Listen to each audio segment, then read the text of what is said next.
19. In spite of his apparently reckless existence, Vronsky was a man who hated disorder. While quite young and still in the cadet corps, he had experienced the humiliation of a refusal when, having got into debt, he had tried to borrow money, and since then he had never again allowed himself to get into such a position. To keep things straight, he was in the habit, some 5 or 6 times a year, according to circumstances, of secluding himself and clearing up all his affairs. He called it having a clean-up, or faire la lessive. The morning after the races he woke late, and without having a bath or shaving, he put on a linen tunic, and, spreading out before him his money, his accounts and his bills and letters, he set to work. When Petritsky, who knew that on such occasions Vronsky was often cross, on waking saw his friend at his writing table, he dressed quietly and went out without disturbing him. Everyone, knowing intimately all the complexities of his own circumstances, involuntarily assumes that these complexities and the difficulty of clearing them up are peculiar to his own personal condition, and never thinks that others are surrounded by similar complexities. And so thought Vronsky. And not without some inward pride, nor without some justification, he reflected that any other man would long ago have got embroiled and been obliged to act badly if placed in a situation as difficult as his. But Vronsky felt that it was necessary for him to investigate his affairs just at that time in order to keep out of trouble. He began by first attacking his money problems, as the easiest to deal with. Having noted down in his small handwriting on a piece of notepaper all he owed, he made up the account and found that it came to 17,000 and a few hundred rubles.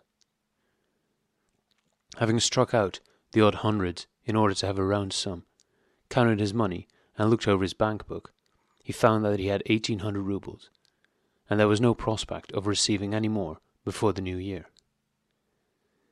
After reading over the list of his debts, he divided them into 3 classes, each of which he noted down separately.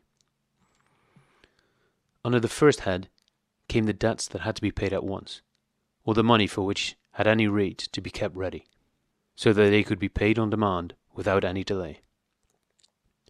These debts came to about 4,000 rubles, 1,500 for a horse, and 2,500 he had incurred by standing security for his young comrade Venevsky, who in Vronsky's presence had lost that sum to a card sharper. Vronsky had wished to pay at the time. He had the money with him. But Venevsky and Yashvin insisted that they would pay, and would not permit Vronsky, who had not even been playing, to do so. This was all very fine, but Vronsky knew that in this dirty business, his share in which was simply a verbal guarantee for Venevsky, he must have the 2,500 rubles ready to throw to the sharper, and then have no more to do with him.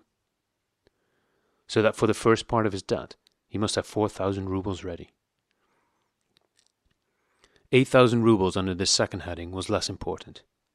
They were owing chiefly for the use of the racecourse stables, to the oats and hay dealer, to the Englishman, to the saddler, and others. In respect of these debts, it was necessary to pay out 2,000 rubles in order to be quite secure. The remaining debts were owing to shops, hotels, and to his tailor, and there was no need to trouble about them. So he needed 6,000 rubles for immediate use, and had only 1,800 rubles ready money. To a man with an income of 100,000 rubles a year, as everybody said Vronsky had, it would seem that such debts could not cause any difficulty. But the fact was that he was far from having the 100,000 rubles. His father's immense fortune, which alone brought in 200,000 a year, had not been divided between the brothers. When the elder brother, having a number of debts, married the Princess Varya Chirkova, the daughter of a penniless Decembrist, Alexis gave up to his brother the income from his father's fortune, stipulating for only 25,000 rubles a year for himself. At that time, Alexis told his brother that this would suffice for him till he married, which in all probability he never would do. And his brother, commanding one of the most expensive regiments, and newly married, could not refuse this gift. Their mother, who had her own private fortune, allowed Alexis about 20,000 rubles a year in addition to the 25,000 agreed upon, and Alexis spent it all. Latterly his mother, having quarrelled with him about his connection with Anna and his departure from Moscow, had stopped his allowance. Consequently, Vronsky, who was in the habit of spending 45,000 rubles a year, having this year received only 25,000, found himself in difficulties. He could not ask his mother to help him out of them. Her last letter in particular had irritated him, for it contained hints that she was willing to help him to gain success in society and in the service, but not to help him live in a manner that scandalized all good society.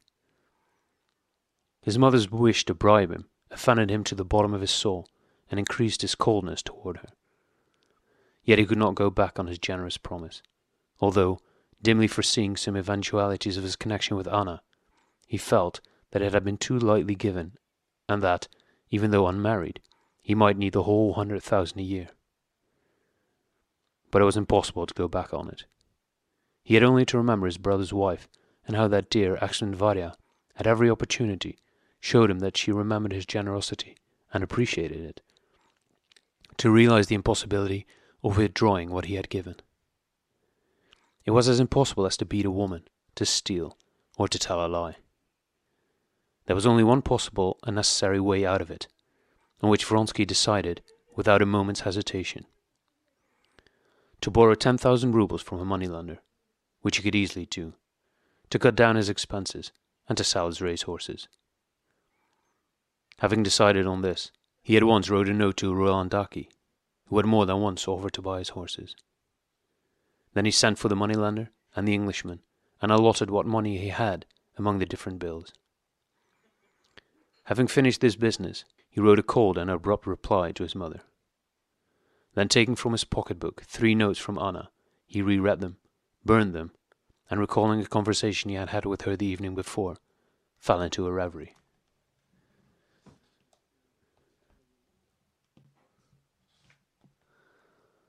"20. Vronsky was particularly fortunate in that he had a code of rules which clearly defined what should and should not be done. This code covered a very small circle of conditions, but it was unquestionable, and Vronsky, never going beyond that circle, never for a moment hesitated to do what had to be done. The code categorically determined that though the card sharper must be paid, the tailor need not be. That one may not lie to a man, but might to a woman. That one must not deceive anyone, except a husband. That one must not forgive an insult, but may insult others, and so on. These rules might be irrational and bad, but they were absolute, and in complying with them, Vronsky felt at ease, and could carry his head high.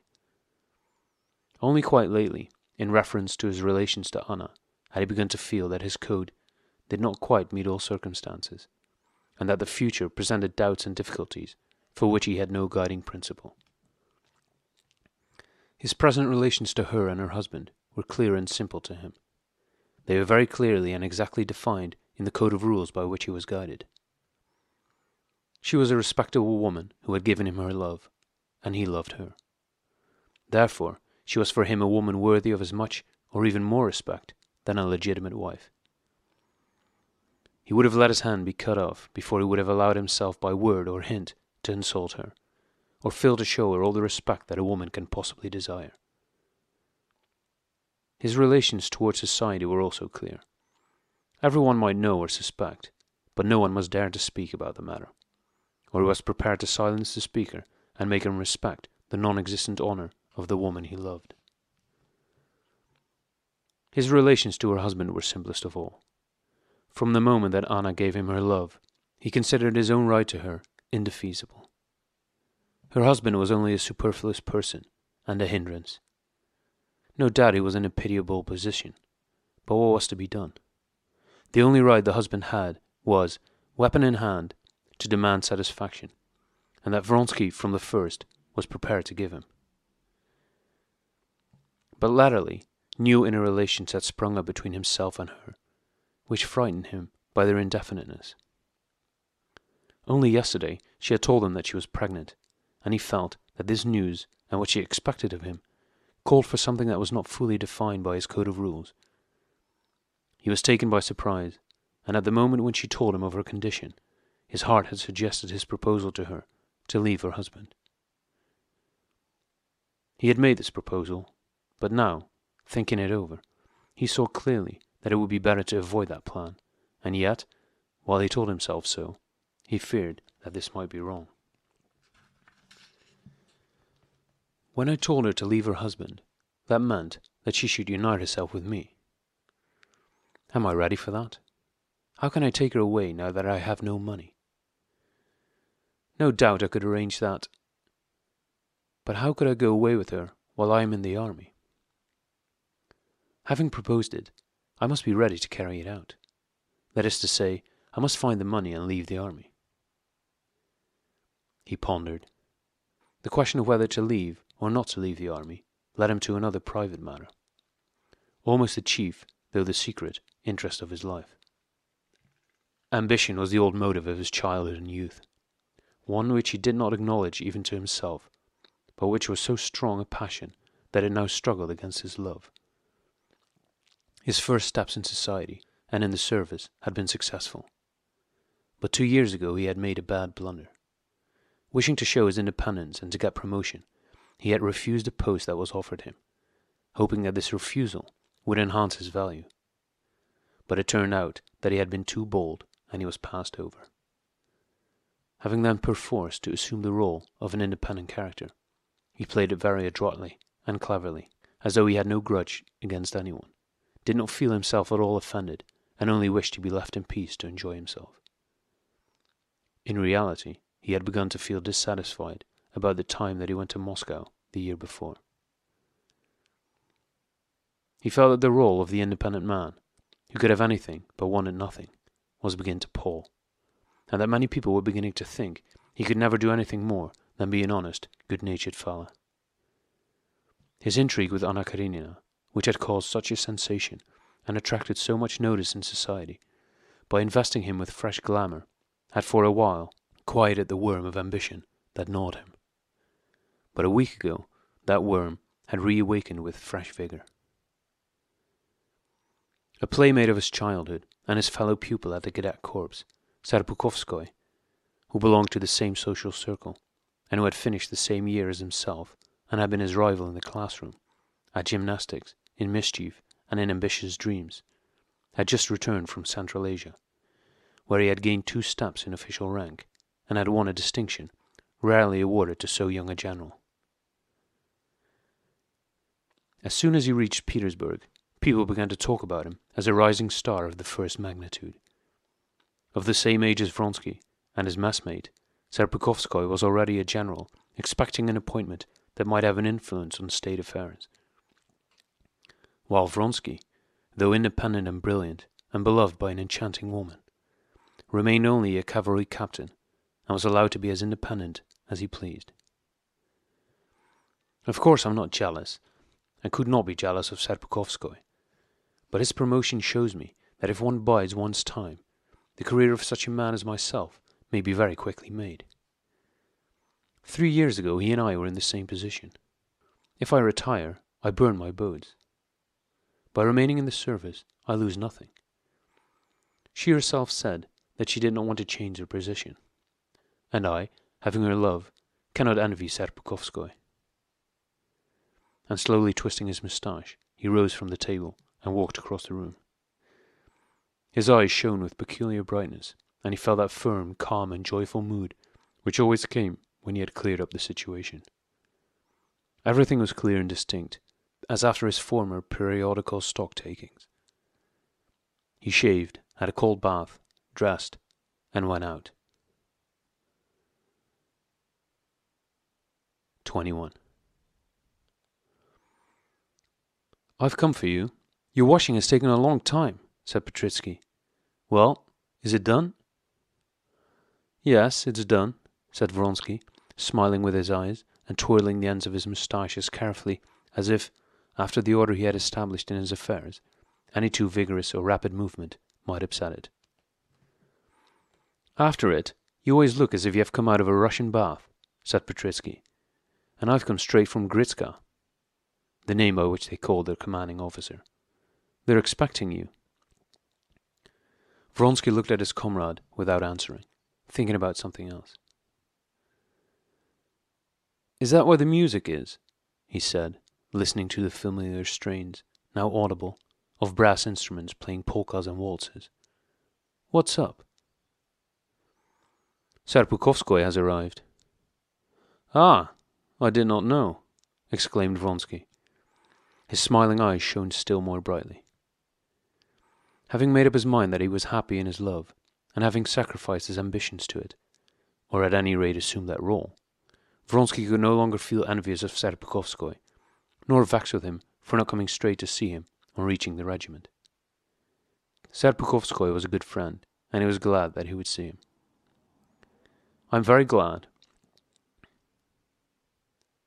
Demmin, the CO, occupied a large country house, and the whole party were gathered together on the roomy veranda. In the grounds, what first met Vronsky's eyes were the soldier singers in their white linen uniforms, standing beside a cask of vodka, then the jolly, healthy figure of the CO, surrounded by his officers. Having come out on the top step of the veranda, he was gesticulating, and above the noise of the band, which was playing a quadrille of Offenbach's, was loudly giving orders to some soldiers who were standing somewhat apart. A group of soldiers, a sergeant major, and some other non-commissioned officers came up to the veranda at the same time as Vronsky. After returning to the table, the commander again came forward with a glass of champagne in his hand and announced a toast. "To the health of our late comrade, the gallant General, Prince Serpukhowskoy. Hurrah!" Following the commander, champagne glass in hand, Serpukhowskoy came down smiling. "You're growing younger every day, Bondarenko," he remarked to the ruddy-faced, smart-looking sergeant major, serving for his second term, who stood just in front of him. Vronsky had not seen Serpukhowskoy for 3 years. He had matured and had grown whiskers, but still had just as good a figure and was just as striking, not so much for his good looks as for the delicacy and nobility of his face and bearing. One change Vronsky noticed in him was that quiet and permanent radiance which comes upon the faces of people who have succeeded and feel assured that everybody recognizes their success. Vronsky knew that kind of radiance, and noticed it at once on Serpukhowskoy's face. As he was descending the steps, Serpukhowskoy noticed Vronsky. A smile of joy lit up his face. He jerked his head backwards and raised his glass, welcoming Vronsky, and showing by this gesture that he must first go to the sergeant major, who was already stretching himself and puckering his lips for a kiss. "Ah, here he is," exclaimed the commander. "And Yashvin told me that you were in one of your dismal moods." Serpukhowskoy kissed the smart-looking sergeant major on his moist, fresh lips, and, wiping his mouth on his handkerchief, stepped up to Vronsky. "Well, I am glad," he said, taking him apart and pressing his hand. "You look after him," shouted the commander to Yashvin, and went out to the soldiers. "Why were you not at the races yesterday? I thought I should see you there," asked Vronsky, examining Serpukhowskoy. "I did come, but late. Excuse me," he added, and turned to his adjutant. "Please give order to distribute this money equally among the men." He hurriedly took 3 100-ruble notes out of his pocketbook and blushed. "Vronsky, will you eat something or have a drink?" said Yashvin. "Hey, bring the Count something to eat. Here, drink this." The carousing at the house of the CO continued long. They drank a great deal. Serpukhowskoy was lifted and tossed by the officers. Then the CO was tossed. Then the CO danced with Petritsky in front of the singers. After that, feeling rather weak, he sat down on a bench in the yard and began demonstrating to Yashvin Russia's superiority to Prussia, especially in cavalry charges, and the carousal quieted down for a moment. Serpukhowskoy went to the dressing room to wash his hands and found Vronsky there. Vronsky had taken off his coat and was washing his hairy red neck under the washstand tap, rubbing it and his head with his hands. When he had finished his ablutions, Vronsky sat down beside Serpukhowskoy on a little sofa in the dressing room and began a conversation of great interest to both of them. I used to hear all about you from my wife, said Serpukhowskoy. I'm glad you saw a good deal of her. She's friends with Varya, and they are the only women in Petersburg whom it is a pleasure for me to meet, said Vronsky with a smile. He smiled because he foresaw the turn their conversation would take, and was pleased. The only ones? Asked Serpukhowskoy, smiling. Yes, and I used to hear about you, but not only from your wife, said Vronsky, checking the hint by a serious look. I'm very glad of your success, but not at all surprised. I expected even more. Serpukhowskoy smiled. Vronsky's opinion of him evidently gave him pleasure, and he saw no reason to hide it. I, on the contrary, I must frankly admit, expected less. But I am pleased, very pleased. I am ambitious, it is my weakness, and I acknowledge it. Perhaps you would not if you were not successful, said Vronsky. I do not think so, and Serpukhowskoy smiled again. I do not mean to say I could not live without it, but it would be a bore. Of course I may be making a mistake, but I believe I have some capacity for the career I have adopted, and that in my hands power of any kind, if I ever possess it, will be used in a better way than in the hands of many whom I know, said he with a radiant consciousness of success. Therefore the nearer I am to getting it, the more pleased I am. It may be so for you, but not for everyone. I used to think the same, yet here I am living, and find that it is not worth while living for that alone, said Vronsky. There you are, said Serpukhowskoy, laughing. I had begun by saying that I used to hear about you, and your refusal. Of course I approved of it, but there is a way of doing a thing, and I think that, though your action was good in itself, you did not do it the right way. What's done is done, and you know that I never go back on what I've done. Besides, I'm quite all right. All right for a time, but you will not remain satisfied for long. I should not say that to your brother. He is a dear child, just like this host of ours. Hear him, he added, listening to the cries of hurrah. And he is happy, but that would not satisfy you. I do not say that it would. And that is not all. Men like you are wanted. By whom? By whom? By society, by Russia. Russia is in need of men, needs a party. Without it, everything is going, and will go to the dogs. What do you mean? Batanov's party in opposition to the Russian communists? No, said Serpukhowskoy, frowning with vexation at being suspected of such nonsense. Tout ça est une blague. It always has existed and always will. There are no communists whatever. But scheming people always have invented, and always will invent, some harmful and dangerous party. That's an old trick. What is wanted is an influential party of independent men, like you and me. But why? Vronsky named several influential men. Why are not they independent men? Only because they have not, or had not by birth, an independent position, had no name, were not born as near the sun as we were. They can be bought by money or by affability, and must invent a theory to keep their positions. And they bring forward some idea, some theory, in which they themselves do not believe, and which does harm, merely as a means of procuring government quarters and a salary. Cela n'a pas plus fin que ça, if you happen to see their cards. Maybe I am worse and more foolish than they, though I do not see why I am worse than they. Anyhow, you and I have one great advantage.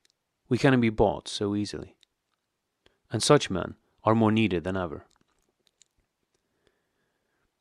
Vronsky listened attentively, but it was not so much the meaning of Serpukhowskoy's words that interested him, as his outlook on these questions.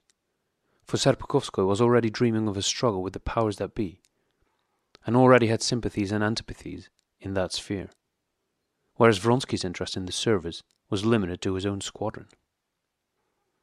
Vronsky realized too how powerful Serpukhowskoy might become by his undoubted capacity for reflection and comprehension, and by his intellect and gift of speech, so seldom met with in the society in which he lived. And, ashamed as he was of the fact, he felt jealous. All the same, I lack the most necessary thing, he replied. I lack the wish for power. I had it once, but it's gone. Pardon me, that is not true, said Serpukhowskoy with a smile. Yes, it is. It is true. At present, to be quite frank, added Vronsky. Yes, it is true at present. That is another matter, but the present will not last forever. Perhaps, said Vronsky. You say perhaps, continued Serpukhowskoy, as if he had guessed Vronsky's thoughts. But I say certainly. That is why I wanted to see you.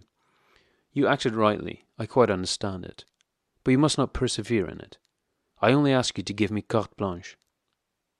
I'm not patronizing you. Though why should I not patronize you? You have so often patronized me. I hope our friendship is above that sort of thing. Yes, he said with a smile tender as a woman's.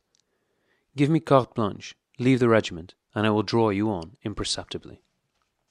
But try to understand that I do want nothing except that everything should remain as it is, said Vronsky. Serpukhowskoy rose and said, as he stood before Vronsky, You say that all should remain as it is. I know what you mean, but hear me. We are both of the same age.